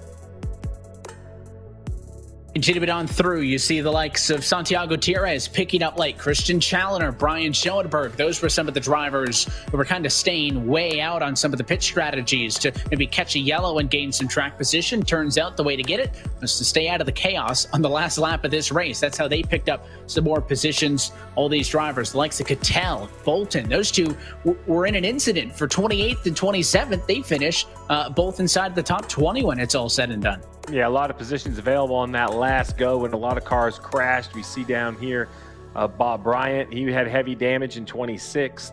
Matt Busa, 28th. Michael Guest back in 30th. And these are the drivers at the back of the lead lap, as you mentioned, Diaz, Leahy, Novak. And then the cars out of the race. Earlier incidents, the likes of Kerwin, Keister, and McCollum. Going to round out the field here tonight from Kansas. Well, let's go trackside and talk with your race winner and the newest driver who will be fighting for the championship in 2020. Parker, you're talking with Nick Ottinger. That I am, with that incredible restart. An amazing move. So, Nick, I got to ask you, how did you know, one, to stay behind him, and how did you know that was going to work going to the outside in 3 and 4, and that you were going to have the speed to clear Griglia there? Just gripping the tires. I knew they were on old tires, and they were hot.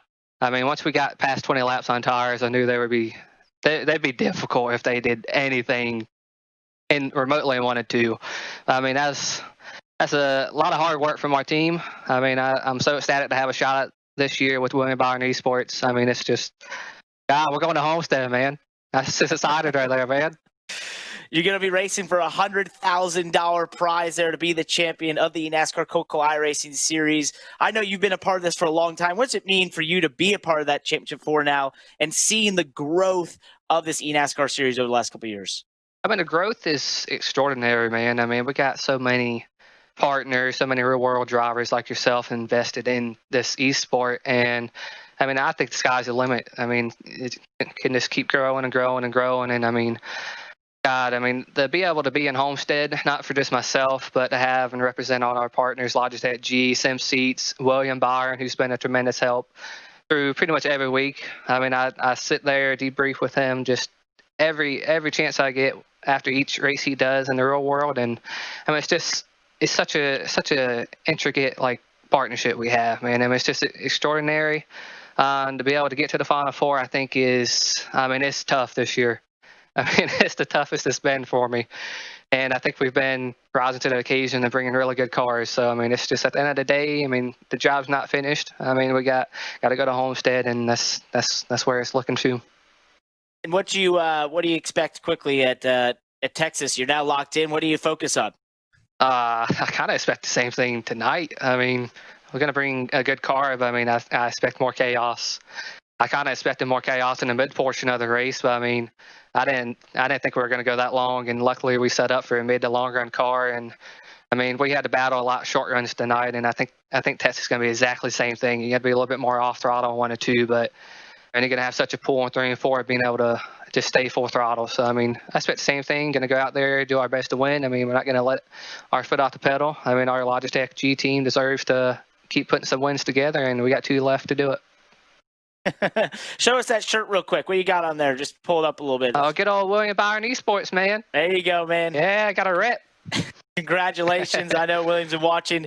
He's got to be pumped right now. But In second place is a driver I know very well, none other than Logan Clampett, driver of the 99, Burton Cliggerman Esports, Valvoline Toyota Camry. Yes, that's my very own car. Logan, you got the second. All right, so you I'm going to admit this. First of all, your hair's crazy, right? But second of all, you text me, you're in 10th place. How the heck did you get to second? Oh my God, that was a wild last couple of starts there. That was crazy. I don't know how I ended up in second. I mean, I caused a wreck, which I really want to apologize for. That was not the smartest decision on my part to do that. I saw Gariglia go. He blocked me low, and then I saw a gap in the middle and tried to take it, and he kind of swerved up a little bit, and I overreacted and hit gas. So I just wanted to apologize to them for that. But that was, I mean, I started 26th. I hit the apron in qualifying. So throughout the race, we had such a fast car, thanks to Nick Ottinger and Michael Conti. They worked so hard on this car tonight. It really sucks for Conti. He's going to have to go into Texas winning. And just, I'm so thrilled for my good friend and teammate over on Team Conti, Nick Ottinger, on the win. That's so exciting. I can't wait to see him race for that $100,000. Wish we were in the playoffs. That was my fault, but it's this is wasn't expecting to get second this race starting 26th. And for the next question, it is my mom's birthday today. So very, very happy birthday to her. It's she was like, "Oh, mention me when you get a top 3." So it's hard being all the way across the country. My sister's birthday was 5 days ago, so happy birthday to her too. So it's hard being away from the family on their birthdays and stuff, and the holidays coming up. So this is very, very special to me to get this second place finish. I really, really want to get a win for you, Parker, but I know, buddy. I know. 2 more chances. 2 more. You're close. Just real quickly, we see that sim rig behind you. That's your teammate Conti. He was involved in all that wreck. You guys gonna be speaking to each other tonight? Probably not too much. I feel really bad for him. So I'm going to give him a little bit of space there. He really deserves a shot at the Final Four for sure. I mean, all the top 8 do. They're all super fast drivers. But just since I've gotten to know Mike a little bit more on a personal level, he's just such an awesome, awesome guy and such an awesome teammate. It breaks my heart to see him after these last couple of races getting wrecked. I hear you, bud. Well, enjoy the night. Congrats on the second place. Steve, I believe you've caught up with the third place finisher? Yeah, the third place finisher tonight, Bobby Zielinski. Bobby, I talked to you a week ago, victorious at the Roval. You didn't even need a good run in this race. You know you were into the championship 4 at Miami, but here you are in the third place. It's got to feel good to come back and have another great, strong run. Yeah, I got kind of lucky with all the madness at the end. I messed everything up kind of the first run. I hit the wall on the backstretch, like not off the corner. I just kind of bumped the wall, and it just really messed up the downforce of the car, and I was a bit off from there. So I was kind of stuck. I think I could have definitely contended up with the leaders like Keegan and Nick and stuff as the whole race went on, almost caution free. But I kind of screwed that up for myself. But we capitalized there at the end, got another good finish, got a good points day for the team standings for Virtual Racing School. But it was just really tough to see what happened to Keegan because I think he had that race and he worked really hard. And how she goes in this series, it can be crazy sometimes. Well, it was without a doubt crazy, but congratulations. A win last week, another top 3 this week. Yeah, it's good momentum to build toward Homestead for sure, especially since it's a mile and a half. Even though with the context of not having the best we picked the right lanes on the restarts, had the best restarts we could, did the right adjustments to make it a short run car. But yeah, thanks everyone at Virtual Racing School, and I think we're looking pretty good for the team's championship. And if you ever, anyone out there needs coaching or guidance or lap times or whatever, we have it to just help the average sim racer, any sim racer, the best sim racers. So just glad to be associated with them, and it's about to be playoff championship time. So try to go win that baby. Well, congratulations. Momentum's real, Evan. Bobby Zielinski, your third place finisher. Yeah, like you said, he didn't need it, but he'll take it as he continues that momentum as we head to Texas. And there is the newest name into Homestead. Nick Ottinger will join Bobby Zielinski on the championship 4 grid at Homestead. Guys, right now, Mullis and LOWE are the other 2 drivers in based on points. Garrett Lowe, 8 points off as the first driver out. And I think Keegan Leahy, if my math is right, looking at the unofficial points, is 19 points out of a transfer spot in P6, which is kind of unfathomable given how good he has been all year and how good he was tonight. But as we get set to go on to Texas, guys, first I'll ask for your final thoughts on a wild end to what was, up until the last 5 laps of the schedule distance, a pretty common strategic race. It's just a good reminder that points get paid on the final lap. I know that sounds silly and it doesn't need to be pointed out, but we saw tonight the dominance of Keegan Leahy. He put himself in position, but an untimely caution put him in a bad situation. A couple cars stayed out. It moves him back a couple rows. Anything can happen on the restarts. He gets caught up in a wreck. The same thing can happen next week. The same thing can happen in the championship race. Really, anything can happen. Right, I have to agree. I think tonight we saw the craziness of restarts, right? And when you're put in a position where you have to be racing like that in a pack, that's where it comes down to an element of luck and also an element of putting yourself in the best position possible. And some were able to do that, some were not. But I think one thing for Jimmy Mullis and LOWE is how fast Keegan Leahy was here tonight. And knowing that next week is also a 1.5 miles, knowing the setups can be somewhat similar, I think that gives Leahy a huge leg up on the others in terms of being able to go there and make up those 19 points or put it in Victory Lane in Texas. Yeah, many of his career wins have come in intermediate tracks. His 3 this year, though, at kind of a different variety in Daytona, Indianapolis, and in Darlington. But there's the side of our next race as we go to Texas Motor Speedway next week, guys. And something that, Parker, I'll go to you first on this one as we look forward, that William Byron mentioned is, the scan of the track of Kansas. Well, this Texas scan is brand new. So this is that new repaved surface. So it's a totally different Texas than the one that these guys have been racing on for the sim for the longest amount of time. I mean, it's definitely a different track than what it used to be. It is. It's what we race in the Pro Invitational, and I can tell you that from the middle of turns 1 and 2 all the way back to the middle again, you're basically flat out. So it is a wild place in the package that we race there. And so you're really only lifting for a short amount of time, which means it's an incredibly crucial place to lift, but you got to be able to make up that speed and be able to draft. And Steve, of course, we didn't really have this dynamic coming into this. Obviously, the guys in the bottom 4 coming into tonight were still guys who I think go to Homestead have a real good look. But now with our championship favorite, Keegan Leahy, below the cut, you got the defending champion, Michael Conti, or a past series champion for 2014, all looking for a must-win. We could see some crazy calls for those drivers who know that that's the only way they're going to get it done. Well, crazy calls and crazy speed. You mentioned on those names when you look at Leahy. You look at Conti, they were in the picture to win again tonight. I don't know why Texas would be any different. They've had speed all year long. When I look at Texas, it is that balance. Parker talks about how you can run wide open through 3 and 4, but you do have to get out of the gas in turns 1 and 2. And that what team is going to have the balance set right? Will they have their car low on drag for the high speed areas, but have good grip in 1 and 2? And I still think track position and pit strategy is going to matter. I think you can pass, but in the end, it's easier to win if you get to restart in those final restarts in the front 2 rows. 100%. And you mentioned that you have to lift in 1 and 2. Well, you also have to do that even on restarts. So you will low line, you will draft all the way through 3 and 4, but then you'll get down the front stretch, and you saw it in the Pro Invitationals. Everyone will get to the bottom, they'll start blocking, and you've got to start lifting, and that's when guys get together. We saw it in the Pro Invitational races. So if you thought tonight was wild, I could think you'll see the same thing, if not more, down to turn 1 at Texas on those restarts.